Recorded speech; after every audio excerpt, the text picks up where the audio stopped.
इससे पहले हम पढ़ेंगे जो कि हम पढ़ रहे हैं डिजिटल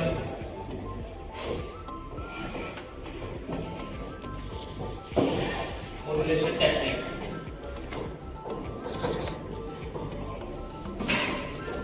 जो कि हमारी फर्स्ट है ASK, सेकंड की हमारी FSK, थर्ड जो है PSK। तो जैसे हमें रिक्वायरमेंट होती है वैसे वैसे हम टेक्निक यूज करते हैं। जैसे ASK वाला एम्पलीट्यूड शिफ्टिंग, FSK वाला फ्रीक्वेंसी शिफ्टिंग, PSK वाला फेज शिफ्टिंग। तो जो कि PSK है बेसिकली PSK का पार्ट है। PSK जो है दो टाइप का होता है, पहला होता है BPSK एंड सेकंड होता है QPSK।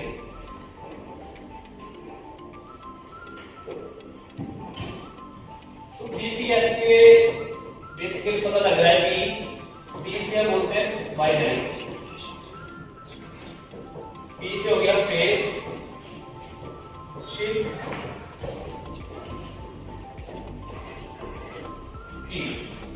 बाइनरी, मतलब जैसे कि कोई हम डाटा लेते हैं, इस बाइनरी का हम यूज करते हैं कोई नंबर ऐसे 0 और 1, तो हम इन दो बिट का यूज करते हैं बाइनरी में। सेकंड हमारा QPSK, इसके नाम से लगा कि क्वाड्रेचर। उसमें हम क्या करेंगे, बिट हमारे दो ही होगी पर इसमें क्या होएगा 0 0 0 1 1 0 और 1 1, उसमें कॉम्बिनेशन होएगा इन बिट्स का, और QPSK में सिर्फ 0 1 बिट को हम यूज करेंगे। तो BPSK का मतलब हुआ जो कि हम डाटा, जिसे डाटा होगा उसको मॉड्यूलेट करके हमें कोई हमें कैरियर दे देती है। जैसे कि मान लो कोई हम यहाँ से सैटेलाइट भेज रहे हैं स्पेस में, तो उसको फिक्स करते हैं कितने एटम हम भेज रहे हैं ऊपर, पर जो स्पेस का जो हमारा फोर्स है उसको अब ये फिक्स थोड़ी करनी है, अगर सिर्फ हम 90 में भेज रहे हैं तो ऊपर 90 में जाएगा।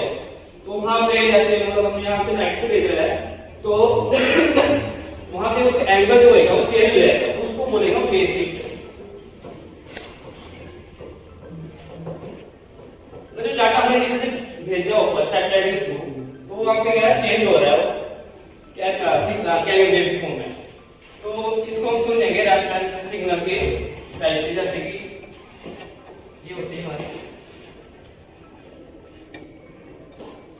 यहाँ से 0 ये 90 180 270। बेसिकली 0 बाइनरी में यूज करते हैं 0 1 180 का एंगल का, और QPSK में यूज करते हैं 0 90 डिग्री 180 डिग्री एंड 270 डिग्री। इसके बाद आता हमारा कॉन्सेंट्रेशन डायग्राम।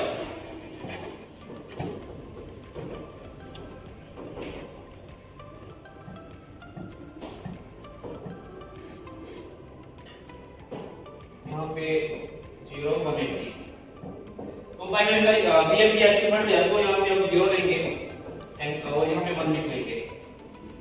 तो कोई डाटा ले रहे हैं, जैसे मान लो 1 0 1 1 0 1, कोई कुछ भी हो सकता है डाटा जो हम ले रहे हैं, जैसे 0 1 1 हो सकता है, 1 0 0 भी हो सकता है।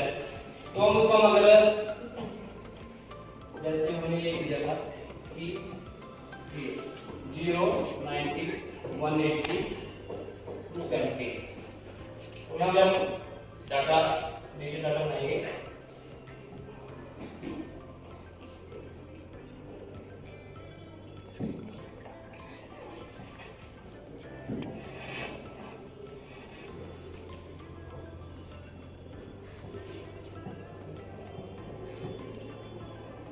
जैसे ये हमारा 0 है 1 है 0 1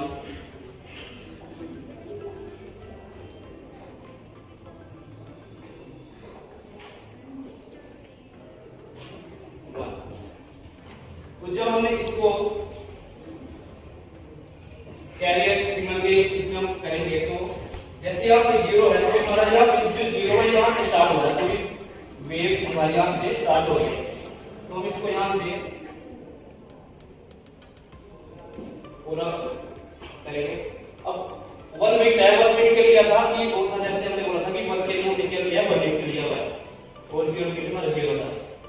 तो 180 हमारा यहाँ से स्टार्ट होता है, मतलब हाफ साइकिल से स्टार्ट हो रहा है, मतलब ये इंजन स्टार्ट होएगा हमारा।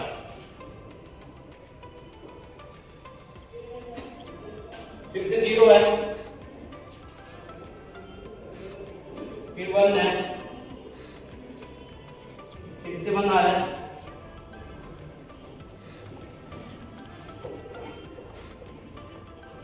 तो ये आ गया हमारा 0 1 0 1 1।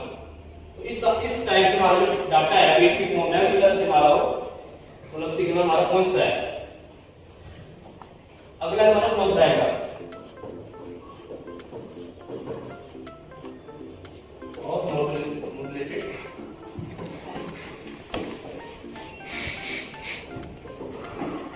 सिग्नल। तो जैसे कि हम यहाँ से इनपुट दे रहे हैं, रिजल्ट हमारे बढ़ चुके हैं ना, लेकिन वो अपलोड नहीं कर रहे हैं। क्यों? क्योंकि अगले वो अपलोड कर यहाँ पे एक हमारा होता है पढ़ लेंगे एन बर्बाद हो जाएंगे। पी आर जो होता है non total return to 0। Turn the मिले वीडियो टेंशन में पेपर दे इसको बाय नंबर में बोलते हैं। ताकि पैसे खर्च हो। तो यहाँ से हमारा आगे एक मल्टीप्लाई लगा होता है जो कि एक प्रोडक्ट मल्टीप्लाई के काम करता है, जिसकी हम बीटी से ढूंढ करेंगे। जो बीटी है हमारा वो हमारा जो बीट है हमारे 0 और 1, और जो ये है एनपीआर है वो या तो +1 होएगा या तो -1 होएगा, क्योंकि 0 से होएगा क्योंकि हमें नॉन टू ये हमारा एनआरजेड होएगा।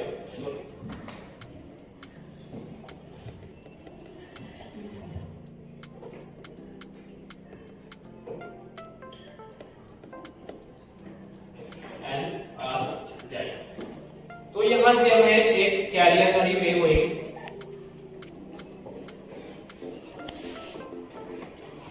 जो कि हमारी होगी AC cos ओमेगा CT, और हमें इन दोनों का प्रोडक्ट जो BT है और AC cos ओमेगा CT, इन दोनों का प्रोडक्ट होके हमें मिलेगा फाइनल आउटपुट मिल जाएगा जो कि हमारा बीपीएस के सिग्नल होएगा। मतलब कि हमारा कोई डाटा था 1 0 1 1 और हमें यहाँ से जो हमारा बिट थी वो ऐसे ये 1 0 1 1, और ये जो हमारी कैरियर थी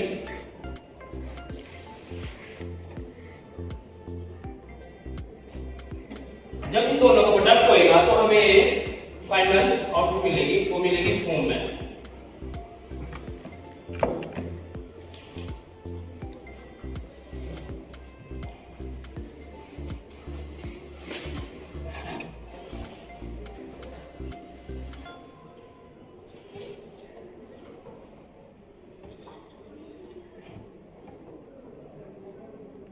तो ये हमें मिल जाएगी फाइनल बीपीएस की आउटपुट। तो अब इसका हम देखेंगे मैथमेटिकल एक्सप्रेशन। तो हम क्या लेंगे s ऑफ t लेंगे जो कि हमारा बिट 1 के लिए, s नॉट t लेंगे जो हमारा बिट 0 के लिए। ये हमारा 180 जो हमारा फेज चेंज हो रहा था, और हमारा ये 0 यहाँ पे कोई हमारा फेज चेंज नहीं हो रहा था। तो जब हमारी s ऑफ जब बिट हमारी 1 होगी तो हमारा जो एक्सप्रेशन होएगा, हमारी मतलब इक्वेशन होएगी p of t cos omega ct। s of not t मतलब जो जब हमारी बिट 0 है तो हमारा क्या आएगा cos omega c t plus यहाँ पे पाई हो जाएगा, क्योंकि 180 डिग्री का चेंज आ हमारे जो कि हम सिग्नल दे रहे थे, तो वहां पे हमारा दोनों जो बिट थी उनके बीच में हमारा 180 डिग्री का जो फेज शिफ्ट आ रहा तो ये आएगा। तो यहां से हमारा आपको पता होगा कि cos ओमेगा मतलब ये हमारा cos 180 प्लस थीटा, जो कि हमें मिलता है माइनस कॉस ऑफ थीटा। तो एस नॉट टी माना जाएगा यहाँ से minus of B of T cos of omega C. अगर इन दोनों इक्वेशनों को कंबाइन करें, ठीक है, इसके बाद सेकंड इक्वेशन आ गई, तो हमारा जो फाइनल में रिजल्ट मिलेगा वो मिलेगा हमें plus minus B of T cos omega C T. अब यहाँ पे जो हमारा प्लस है वो है प्लस वन जो है यहाँ पे, अगर हम बीच में अगर प्लस वन की वैल्यू पुट करते हैं तो हमें क्या मिलेगा B of T plus cos omega C T. अगर हम माइनस वन पुट करते हैं तो हमें क्या मिलेगा minus of B of T cos omega C T. मतलब ये यहाँ भी है कि जो हमारा प्लस वन है वो हमारा बिट वन के लिए है, जो माइनस वन है वो हमारा बिट जीरो के लिए हमने यहाँ पे यूज किया हुआ है। तुम्हारी फाइनल इक्वेशन यहाँ से आ गई s of t is equal to plus minus b of t cos of omega ct।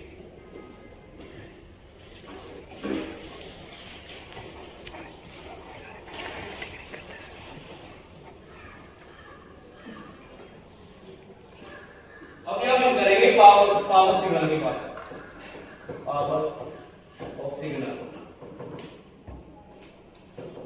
P of S, जो कि होता है हमारा V square RMS by 2।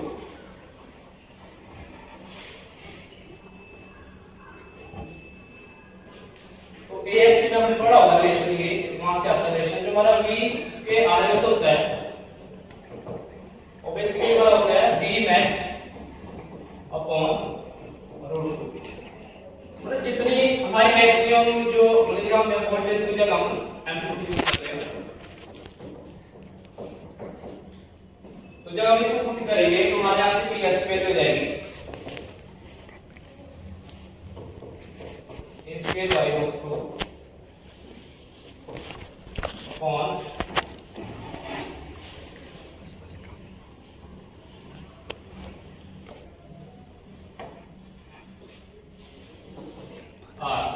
R यहाँ पे हम वन लेंगे क्योंकि जो हमारी R की वैल्यू है वो हम इसको वन की गुणक है, तो यहाँ से हमारी वैल्यू PS की आ जाएगी, जो पावर सिग्नल मिलेगा वो मिलेगा हमें A स्क्वायर अपॉन रूट 2।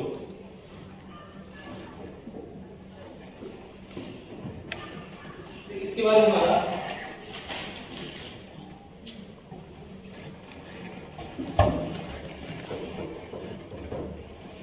जब हम स्क्वायर करेंगे तो a बाई 2 आ गया, तो यहाँ से हमारी एम्पलीट्यूड जो वैल्यू आएगी वो आएगी हमारे पास रूट PS अपॉन 2। जब इसको फाइनल इक्वेशन पुट करेंगे तो हमारे यहाँ से इक्वेशन आ जाएगी b ऑफ t, तो इसको हम निकालेंगे तो यहाँ से आएगा root 2 PS cos omega ct। तो ये हमारे यहाँ से फाइनल इक्वेशन आ गई इस फॉर्म में।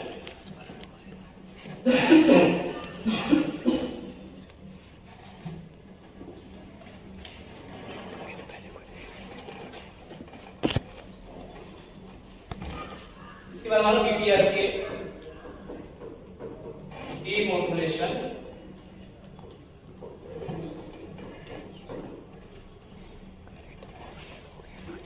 जनरेशन।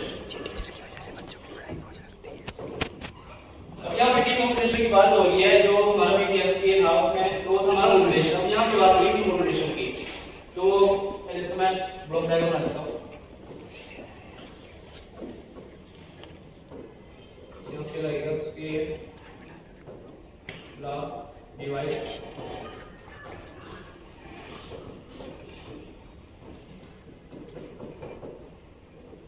यहाँ लगेगा फिल्टर टाइप,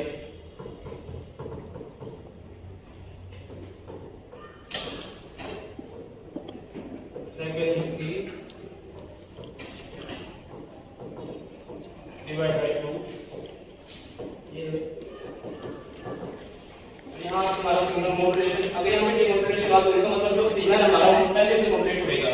तो यहाँ से हमारा जो एस ऑफ टी है वो पहले से हमारा मॉड्यूलेट है, यहाँ से हमारा आ रहा है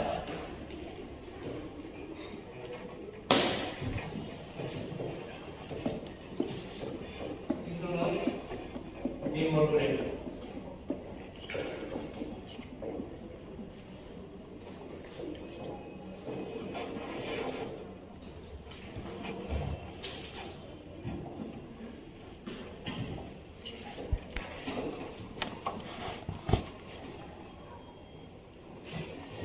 हमारा एक इंडिकेटर लग रहा है, लगा हुआ है।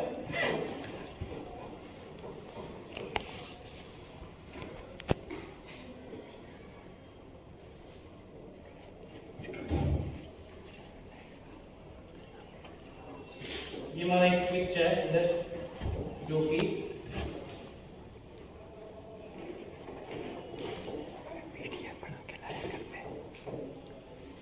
और ये हमारा फाइनल जो हमें मिलेगा वीडियो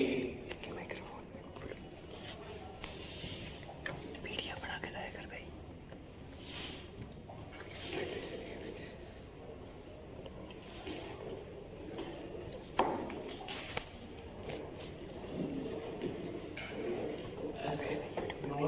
ये यहाँ से फ्रीक्वेंसी और लास्ट में हमें यहाँ से मेरी बात कोई नहीं सुनेगा, पूछ क्यों? 10 सेकंड में तो बंदे बंद कर देंगे वीडियो।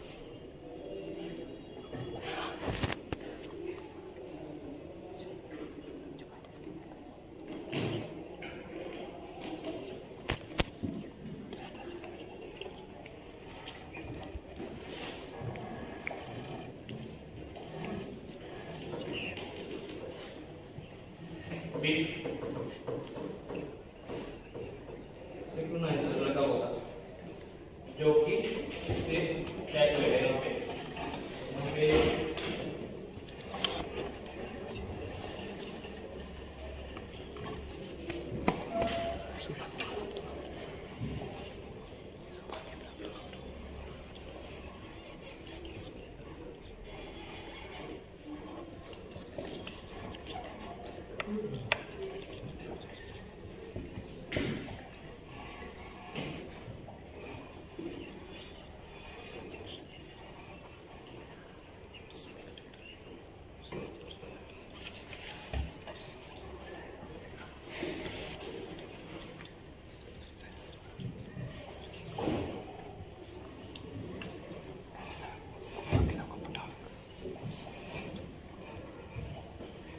तो ये हमारा डिमॉड्यूलेशन जनरेशन। तो यहाँ पे क्या हमारा पहले एस ऑफ टी है जो कि हमारा मॉड्यूलेशन सिग्नल है पहले से, वो क्या यहाँ पे स्क्वायर लाइन वैस लगी हुई है जो कि क्या होता है आउटपुट की प्रोपोर्शन होती है स्क्वायर ऑफ इनपुट सिग्नल, जो कि एम्पलीट्यूड डिटेक्शन का काम करता है और जो भी हमारे पावर सिग्नल को मेजर करता है। तो यहाँ से फिर जो भी हमारा डाटा होगा उसको स्क्वायर डिवाइस के थ्रू यहाँ पे हमारा जो होगा उसके proportion square of input signal के कोरस्पोंडिंग होगा। फिर आगे मैंने लगा फिल्टर, जो यहाँ से सिग्नल आएगा इस जो ये हमारा यहाँ पे फिल्टर लगा हुआ है, हमें उस जितनी फ्रीक्वेंसी चाहिए उतनी हमें देगा, बाकी को ये क्या करेगा कंप्रेस कर देगा। फिर जो सिग्नल यहाँ पहुंची जैसे फ्रीक्वेंसी मैंने यहाँ फ्रीक्वेंसी डिवाइड बाय 2, जैसे मान लो मैंने अपने इनपुट 1 दिया है तो यहाँ पे बात होती है लीनियर और नॉन लीनियर की बात होती है, लीनियर और लीनियर मतलब जैसे कि मान लो अगर हमें इनपुट अगर 1 मिल रहा है या 2 मिल रहा है तो आउटपुट भी हमें क्या मिल रहा है, सेम मिल रहा है, मतलब वो है लीनियर। नॉन लीनियर हुआ जैसे कि मान लो हमें इनपुट यहाँ से 2 आ रहा है तो हमें आउटपुट क्या होगा 3 मिलेगा, या 3 आ रहा है तो हमें आउटपुट 4 मिलेगा। तो ये जो फिल्टर है इसका ये लीनियर और नॉन लीनियर में वर्क करता है। तो बेसिकली हम यहाँ पे नॉन लीनियर का यूज कर रहे हैं। जितनी फ्रीक्वेंसी हमें चाहिए उतनी ये फिल्टर क्या करेगा आगे पास करेगा, और जो डाटा आएगा जो ये सिंक्रोनस डिटेक्टर को मॉड्यूलेट लगा हुआ है ये कर रहा है मिक्सर का काम कर रहा है, जो कि एक सिग्नल यहाँ से आ रहा है जो पहले से मॉडरेट था, और एक सिग्नल आ रहा है जो कि फिल्टर से होके जो फ्रीक्वेंसी थी सिग्नल की वो हमें डिवाइड बाय 2 करके हमें यहाँ मिलती है। मतलब हमें इनपुट अगर 4 है तो हमें आउटपुट 2 मिलेगा। तो क्या कर रहा है वो डिवाइड कर रहा है 2। तो जो सिग्नल हमें चाहिए था उसको क्या कर रहा है ये फिल्टर करके हमारे यहाँ तक पहुंच रहा है। फिर आगे हमारे यहाँ लगा है इंडिकेटर। इंडिकेटर यहाँ पे एक तो यहाँ पे स्विच एक मान लगा हुआ है स्विच,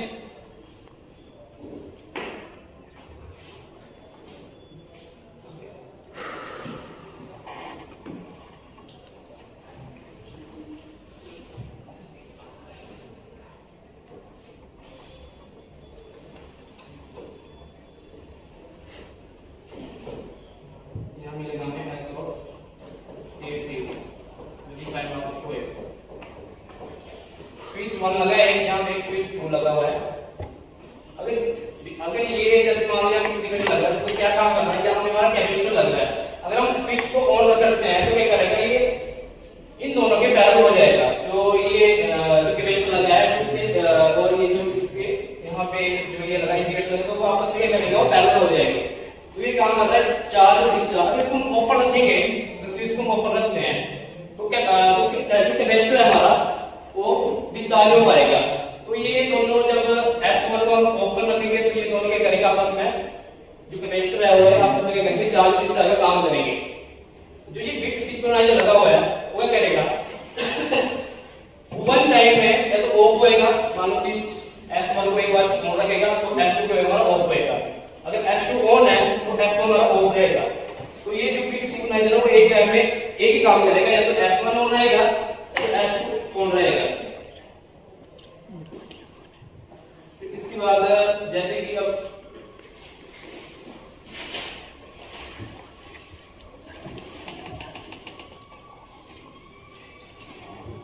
इसमें भी हमारा जैसे कि SO T जो कि P of T पॉजिटिव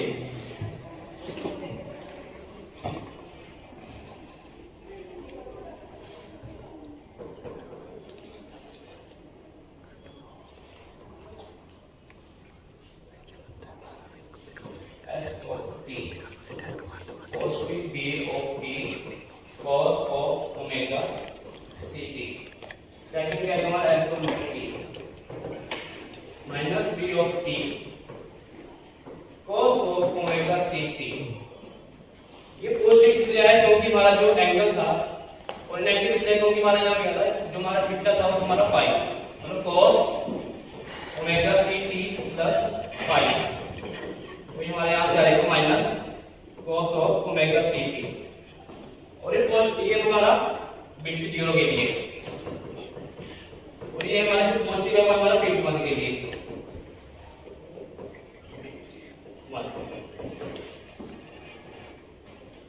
जब हम फाइनल इक्वेशन बनाएंगे तो हमारा आ जाएगा plus minus b of t cos of omega ct। अब हमारा पास स्क्वायर लॉ डिवाइस लेके करेगा, हम इसको क्या करेंगे स्क्वायर कर देंगे पूरे को, तो हमारे पास इक्वेशन आएगी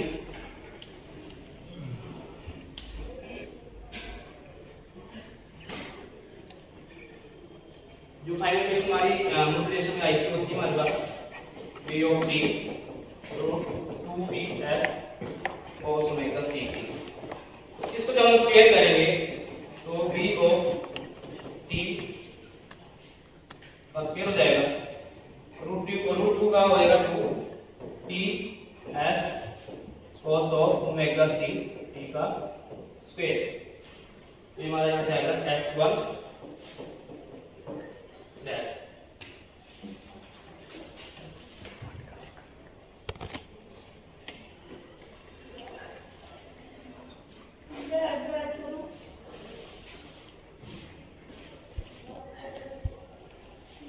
S dash of t आ गया, t square of t 2t cos omega ct का स्क्वायर। जब इसे हम cos स्क्वायर का फॉर्मूला पुट करेंगे तो होता है हमारा s dash of t b square t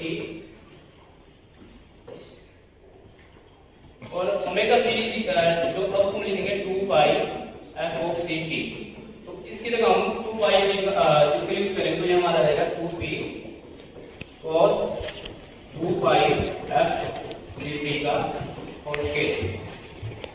हमारी f डैश की इक्वेशन बन जाएगी। जब इसका फॉर्मूला यूज पुट करेंगे तो हमारी बनेगी p square of t 2ps half plus cos of 2 pi f c t divided by 2।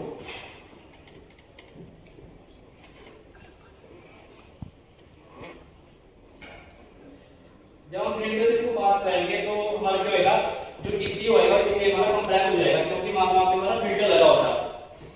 जो सिग्नल हमारा फिल्टर से पास हुआ तो हमें फ्रीक्वेंसी चाहिए थी, तो ये करेगा डीसी जो है हमारा इसको कंप्रेस करेगा, तो हमारा बचेगा v square t 2ps cos of 2 pi f c t by 2। ये बचेगा h dash of t।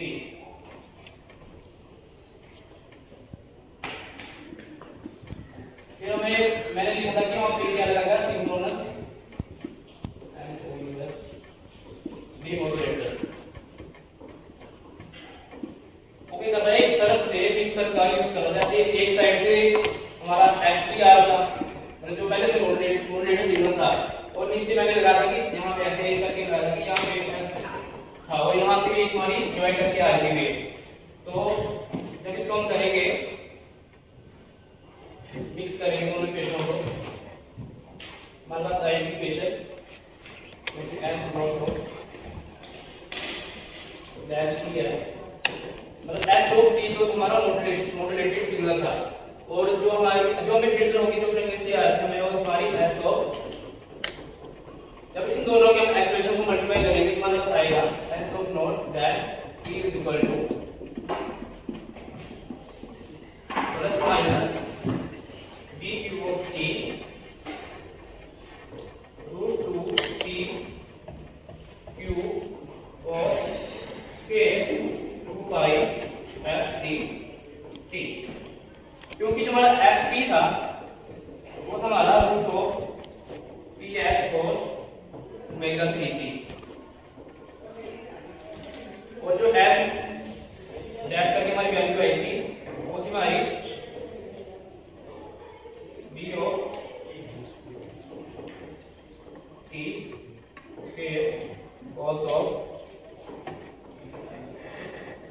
Omega ct। जब इन दोनों का किया तो हमें हमारे यहाँ से सिग्नल की मॉड्यूलेटर जो मिक्सर का काम था उसमें हमें फाइनल की दे दिया s naught dash t equal to plus minus b cube t root 2 p cube cos k 2 pi f c